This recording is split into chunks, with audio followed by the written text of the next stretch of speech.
Today we are doing two shlokas from chapter number 10, that is verse number 34 and verse number 35.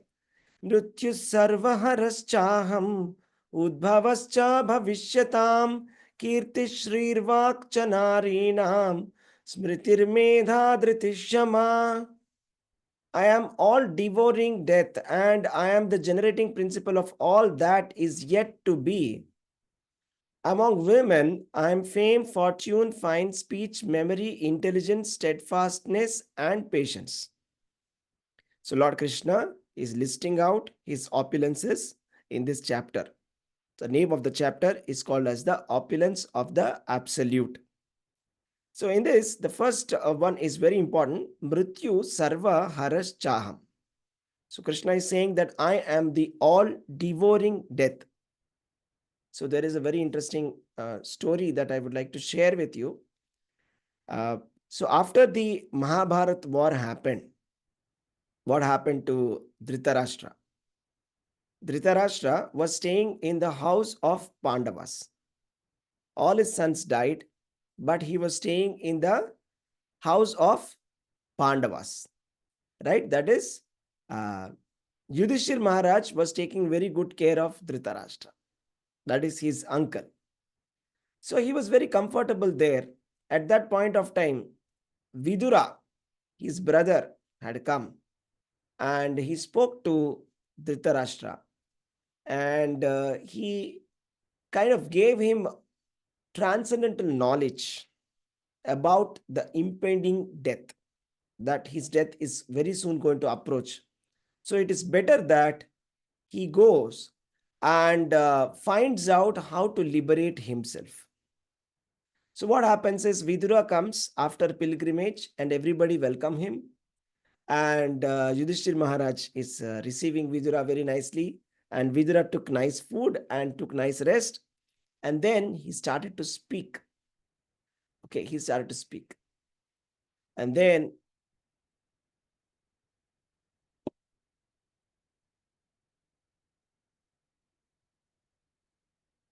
sorry. Then what happened? And he started to say this, that he started to ask him that, what are you trying to do? I mean, how are you just staying in this place? Do you understand what is your position right now?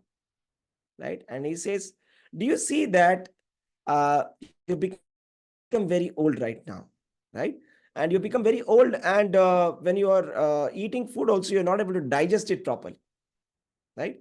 And then your digestive fire is not working properly, and your memory is lost, and you've got white hair. And what are you trying to do? Why are you just staying in this place? I just cannot believe it, because you tried to kill these Pandavas by setting fire, right? And then now you are staying in their house. You tried to kill them by poisoning, by giving them poison. You tried to, insult their wife, Pandava's wife, right? And now you are so shameless that you're staying in their house itself, who are your enemies. And Bhima has killed all your sons. In fact, he actually drinks the blood of Dushasana. And you're so shameless that you're shamelessly staying like a dog in this house. He says like that.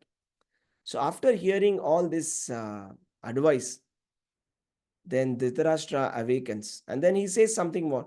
He says that actually there is the first class person is one who awakens and understands, either by himself or from others, the falsity and misery of this material world, and leaves the home and depends fully on the personality of God residing within the heart. So he says that Narottama, the first class man, is the one who at the time of his death, he understands that anyways my body I'm going to leave.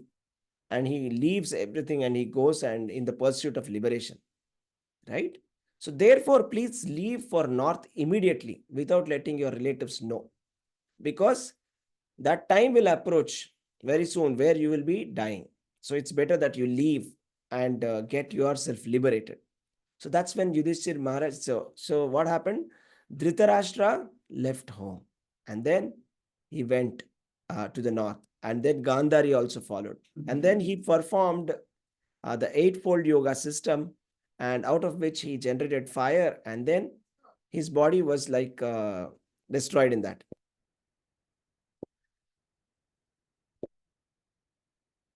His body was destroyed in that fire.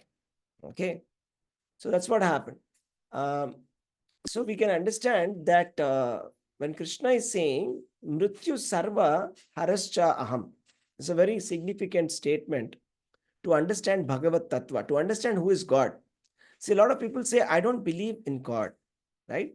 But then, so to those kind of atheistic people, we can challenge them and ask them, okay, you don't believe in God. Do you believe in death? Then there's nobody who can say that I don't believe in death. Because there is everybody, every single day we are seeing so many people die. And we have seen that there's nobody, or no family where there's no death. For example, there's a story of Buddha where it is said, this story of the Buddha where there was one lady who comes to Buddha and asks that, can you revive my dead husband? Can you do something about it? He says, yes, I can. You have to get me some grains from a house where there is no death. So you just find out in the village if there is anybody.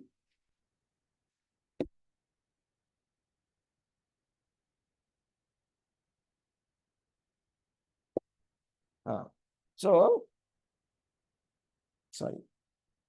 Yeah. So Buddha, he says, you go and find out a house where there is no death. Okay. So then she goes to every house and asks, is it that, in your house there was no death at all? He says, no. Recently our grandfather passed away. So like that, everybody says that, gives up. Then she understands that, death is inevitable and it is there everywhere. In every house it is there. It's not possible that anybody can say, no, our house is free from death. So everybody realizes that even atheists also accept that death is inevitable. So Krishna is saying, I am death. So for those people who are devotees, also death will come. Those people who are not devotees, there also death will come. But the difference is, like a cat, when it catches a rat, okay, it's a different kind of a bite. Okay. When a cat catches its kitten, it's a different kind of a bite. You see, when the cat catches a kitten, it's very, very softly, very nicely, it holds the kitten and then carries it. But whereas when it bites a rat, it's very fatal. So this is how death comes for everybody. But for those who are devotees, they are not scared of death. And they welcome the death also. They're not scared of death because they understand that death is Krishna. So they understand that after death, if I remember Krishna at the time of death, I can go back to Godhead. So the devotees are not scared of death. But those who are atheistic people, those who deny Krishna, those who deny God, they will be scared of death. Krishna will come in the form of fear of death for them. So that's what this means. And also, there's in the Srimad Bhagavatam, what happened, I'll tell you. After Dhritarashtra left the house, and Yudhishthir Maharaj became very agitated, right? And at that time, Narada comes there. So at that time, when Narada comes, right? So Yudhishthir Maharaj asks him, what am I supposed to do? Then at that time, Narada gives a very nice advice to Yudhishthir Maharaj. He says that do not worry about Dhritarashtra. Do not worry about him. Because the Supreme Personality of Godhead has come in the form of insurmountable time for achieving the purpose. So the purpose is that he wanted to eliminate the envious kings from this world. He wanted to eliminate all the envious people from the world because he was requested by the demigods to do so. So therefore, the Supreme Personality of Godhead has now come in the form of death. So you just have to wait. As long as Krishna is here on the earth, you will stay here. And as soon as Krishna disappears, you will also have to leave. Right? So that's what she says. He says, and then he says, from from 5th day of today, Dhritarashtra is going to perform a eightfold yoga system, that is Ashtanga yoga system. And then out of the fire that is coming out of that yoga, is going to leave his body. So therefore, do not be affected by this and just be accepting this, that Krishna is, everything is happening by the plan of Krishna. Okay. So that's what is a very profound message of the Bhagavad-gītā and Srimad Bhagavatam, right? So it's very important. See, the problem is those people who are not spiritual, they keep wondering, why are these people, spending so much of time in spirituality, right? Why don't you just enjoy in that time, right? So the answer is this, that these people who say so, they do not realize that death is inevitable. So that death is going to come for sure, right? So it says that everybody has to come alone and has to go alone. Okay. And the only thing that will protect us at the time when we are leaving is the spiritual or God consciousness that we do. How much ever devotional service that we do, that will protect us. If we properly do devotional service, we can go back to home, back to Godhead, and completely mitigate this process of death forever. We can eliminate it. Even if somebody is not able to achieve the whole final goal, at least he will be born in the family of devotees, at least as a human being for sure. But for a person who is not spiritual, who is not God conscious, it is said that such a person will be born as an animal. So, and then they will not be able to achieve or get Krishna. So that's the reason why we are supposed to be spiritual, because death is certain. And even though death is so certain, people don't talk about it. Am I right? So it's actually, if you look at the percentage of people who take insurance, life insurance, that itself says a lot of things, that people don't accept death. I was reading an article on newspaper that let's talk about death, right? So people, first of all, don't accept the whole thing that there is something called death. They just try to deny it. They're just like there's a rabbit, when attacked by a fox, it just closes its eyes. It thinks that the danger is gone. Close your eyes, danger is gone. But then that's not the correct answer. So we have to face it. We should understand that this is a reality. Death is a reality, right? So there's a lot of in that newspaper article, it was said about some kind of counseling about those people who have lost their near ones. But what can be a better counseling than Bhagavad-gītā, where Krishna is speaking about the natural loss of death? It's a natural process that the body is going to leave. Jatasya hi dhruvam mrityu, dhruvam janma mritasya cha. That means the body is born, therefore it has to die. It is compulsory. But the soul is najayate mriyate va kadachin nayam bhutva bhavita vyana bhuva. That means the soul is eternal. We are the soul, we are not the body. This is such a wonderful message of Bhagavad-gītā that Krishna is giving. So ultimately the conclusion is that we must realize the importance of Krishna consciousness and execute it very seriously under the instructions of the bona fide spiritual master. So continuing here, it said here that among women I am fame, fortune, fine speech, memory, intelligence, steadfastness, and patience. So that is Kirti, Shri, Vak, Smriti, Medha, Dhriti, Kshama. See, something interesting is, see, a lot of people have this name. Am I right? So, people have this name Kirti, right? Especially women have this name, right? So Smriti and Medha also is one of them. Dhriti, Kshama. So the point here is like these are actually feminine qualities, and it's actually a Sanskrit. In Sanskrit language, words are classified as feminine and masculine, right? Are you aware of this? That the words are classified as feminine, masculine, and neutral gender. So as far as these 7 opulences are concerned, okay, that is fame, fortune, fine speech, memory, intelligence, steadfastness, and patience. right? That is Kirti, Shri, Vak, Smriti, Medha, Dhriti, Kshama. They are considered as feminine words. And therefore, that's what I was saying, that a lot of women also have these names as their names, right? So, but it doesn't mean that, men do not have these qualities. Men also possess this kind of qualities. So these are the 7 opulences that are there, that Krishna is talking about. So what are these 7 opulences?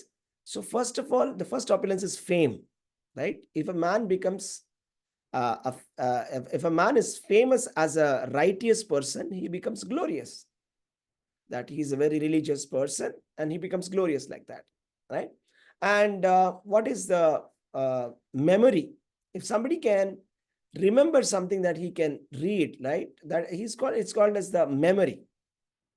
It's called Shrutidhar. Shrutidhar means somebody who just reads once and can remember it forever. So, for example, Sri Chaitanya Mahaprabhu, one day what happened was he was challenged by Kashmiri Pandita, okay, Keshav Kashmiri. And then this Keshav Kashmiri Pandit was a Digvijaya Pandit. That means he went all over India and he defeated everybody. And he comes to challenge the people in Mayapur, that is in the Navadvip Dham. So at that point of time, Chaitanya Mahaprabhu was a very young person, very young. He was very young. He was a Sanskrit teacher. So he comes in front of Keshav Kashmiri, and then Keshav Kashmiri, he requests Keshav Kashmiri to write a shloka on Ganga, so on the Ganges. So he writes 100 verses right there, then and there on Ganga. And Chaitanya Mahaprabhu says, can I start to analyze this? And he says, how can you analyze this? It was so quick. How do you remember? He says, I am Shrutidhar. I have good memory. I perfectly remember whatever I hear. And he started to analyze and started to counter and defeat Keshav Kashmiri. Right? And Keshav Kashmiri was very surprised. How is it possible that such a small boy is able to defeat me? Then he later realizes that Chaitanya Mahaprabhu is the Supreme Personality of Godhead himself. Okay? So good memory is a gift. It's also called a smriti, to be able to remember something. And the next quality is medha. Medha is intelligence to apply. Now, you see, in our education system, we are cramming up so much of things. So we study for almost like 22 years, 20 years, 18 to 20 years. And we've crammed up so much, but how much of it have we applied it? So Medha is all about intelligence to apply what you've learned. That's Medha, okay? And Dhriti is about steadfastness, determination. Now, what separates a successful person from an unsuccessful person is this. One who is very firm, very steadfast in his endeavor becomes successful. So this is a gift. It's an opulence to be steadfast in one's endeavors. And then Kshama. Kshama is when one is very qualified, yet he is humble and gentle, and is able to keep balance in sorrow and ecstasy of joy. This person is said to be having the opulence of Kshama. Kshama means forgiving, patience, having patience. That is called as Kshama. Patience, and also it means that forgiving nature. So that's about this verse. Let's go to the next verse. 10.35. Would anybody like to read this shloka? Hare Krishna, Prabhuji, can I? Yes, please. Brihit Sama Tatha Samnam Gayatri Chanda Samaham Masa Nama Vrishesho Hamrutu Nam Kusumakaraha. Translation by A.C. Bhaktivedanta, Swami Prabhupada, Prabhupada ki Jai. Of the hymns in the Samaveda, I am the Brit Sama, and of poetry I am the Gayatri. Of months I am Magrishi, November, December, and of seasons I am flower-bearing spring. Thank you, Prabhuji. Hare Krishna. Hare Krishna. So Krishna is saying here that of the Samaveda, I am Brihat Sama. Krishna already has said that among the Vedas, I am what? Anybody can say? There are 4 Vedas. Rig Veda, Yajur Veda, Samaveda, Atharva Veda. What did Krishna say? Which Veda is Krishna? Samaveda. Samaveda. And here he is saying, out of that Samaveda, I am Brihat Sama. So Brihat Sama is like a beautiful song, and it is sung by various demigods. Samaveda is sung by various demigods. Out of this, Brihat Sama is a very melodious song which is usually sung at the midnight. So, and then here he is saying the next thing, it's very important, the Gayatri Chandasamaham, right? So, the Gayatri mantra or the Gayatri Chandas. What is this Gayatri Chandas? What is Chandas? Chandas means meter.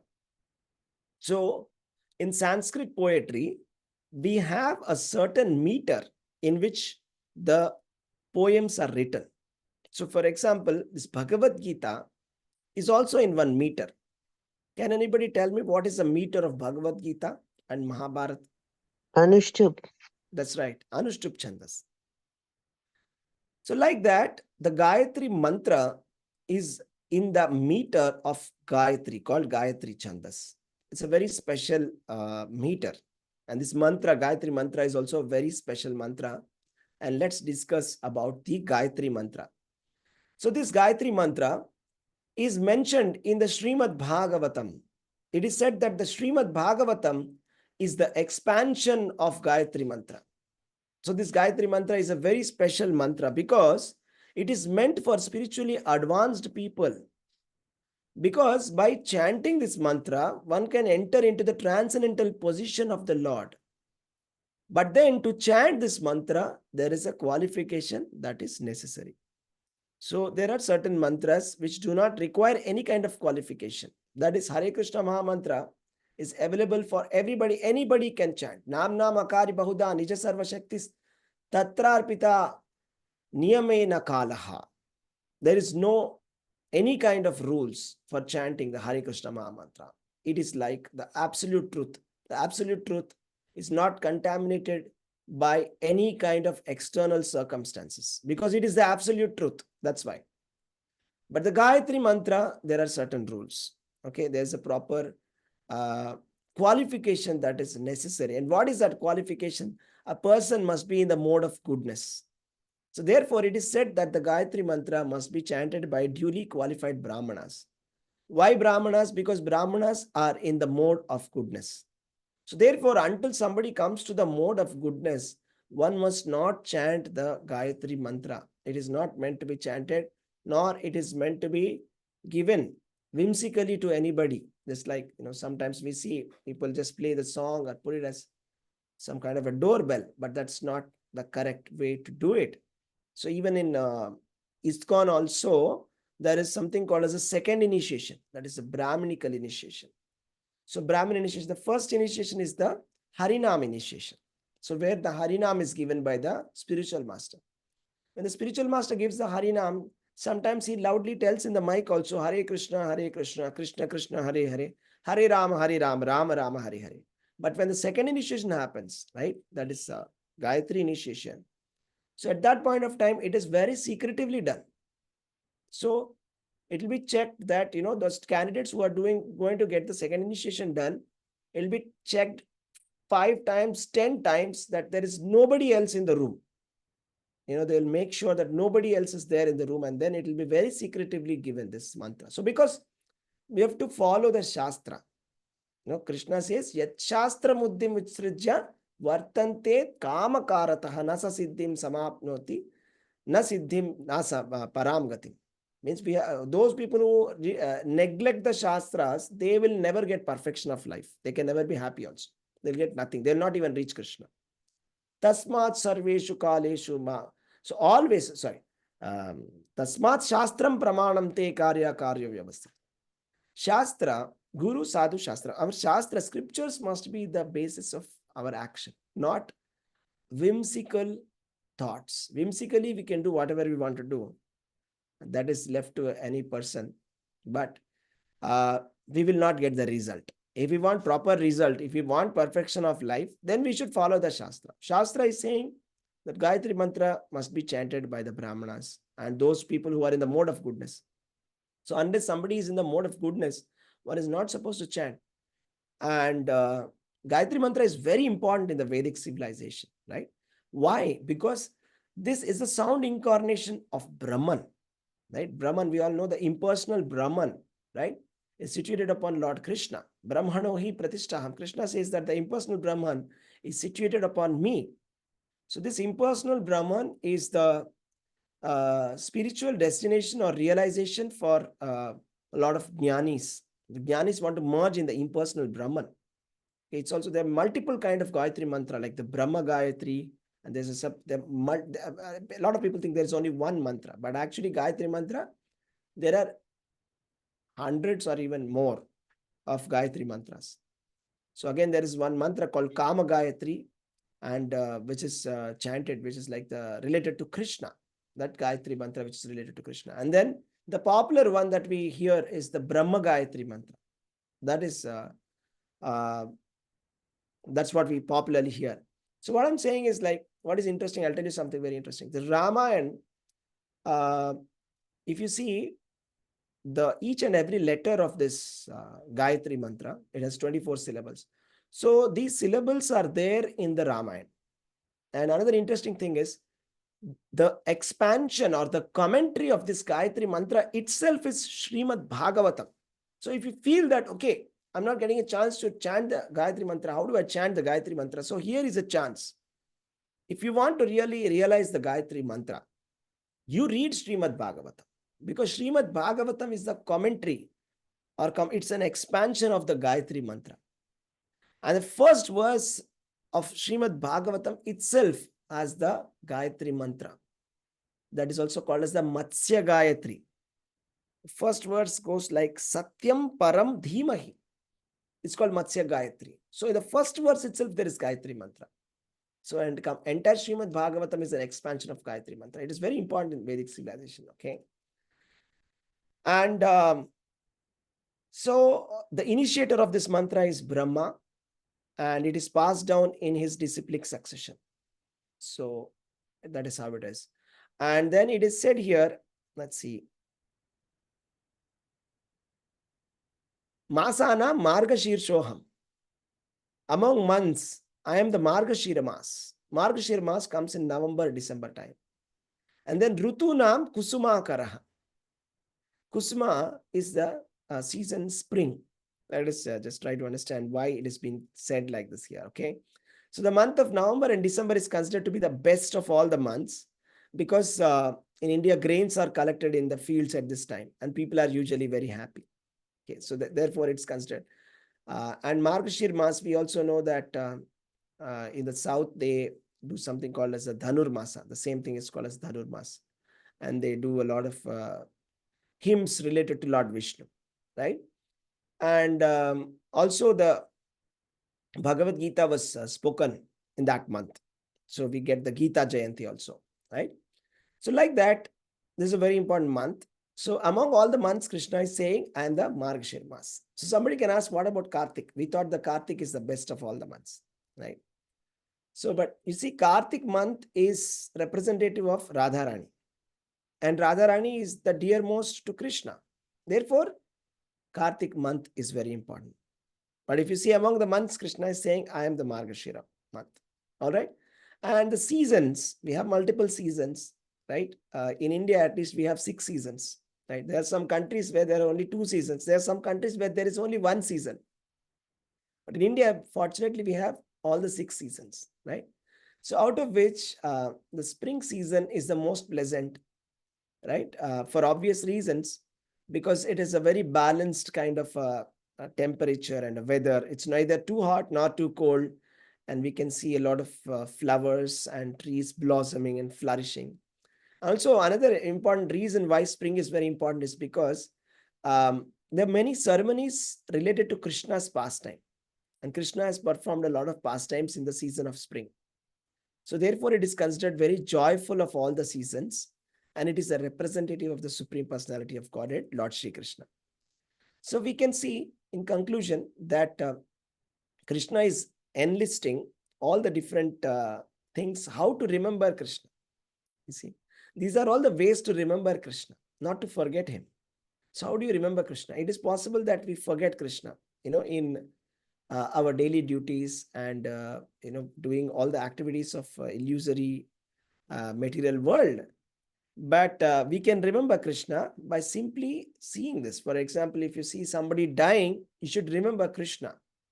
Because when Krishna leaves the body, the very moment the body is gone, the body is dead. So Krishna is that by which a person is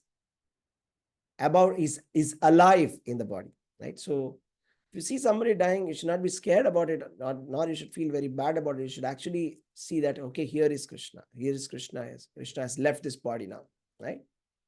So Mrityu Sarva Harascha, we saw that, right? And he's the generating principle of all that be. So anything that is getting generated, even the birth also is coming because of Krishna. So birth and death both are possible because of Krishna.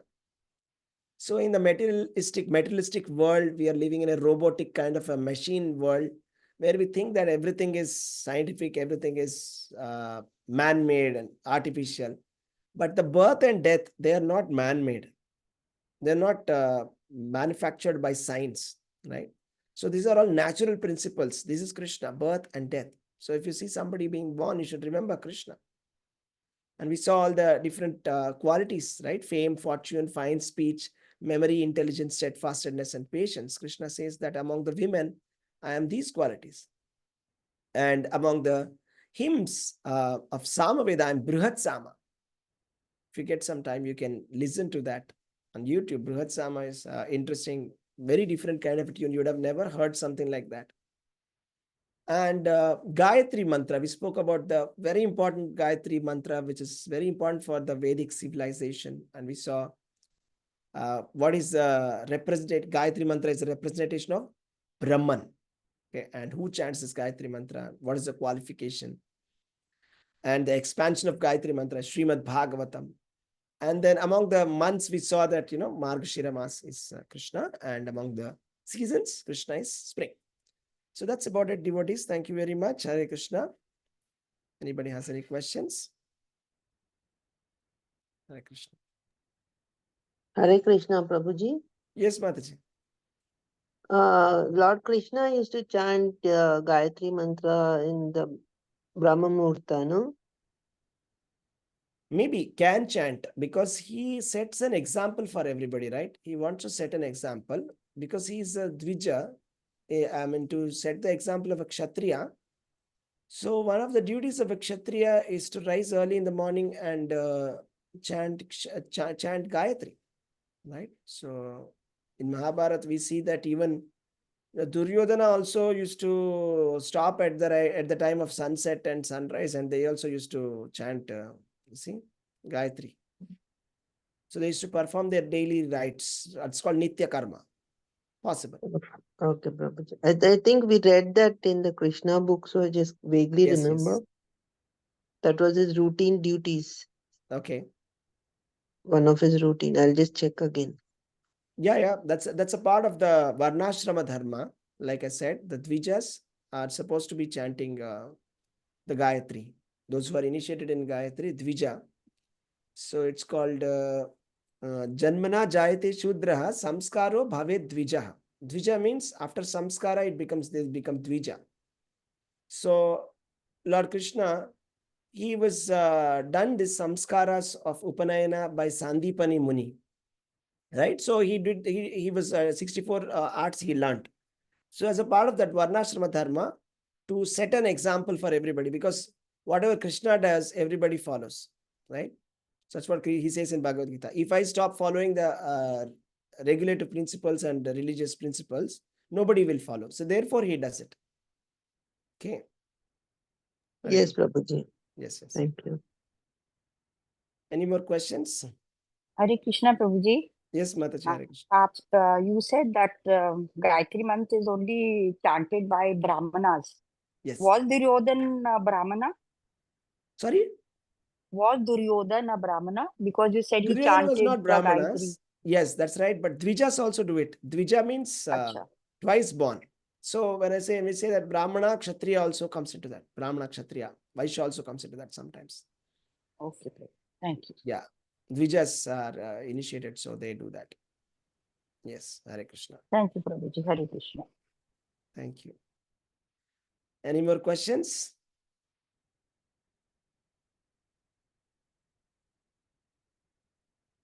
Okay. So let's stop here.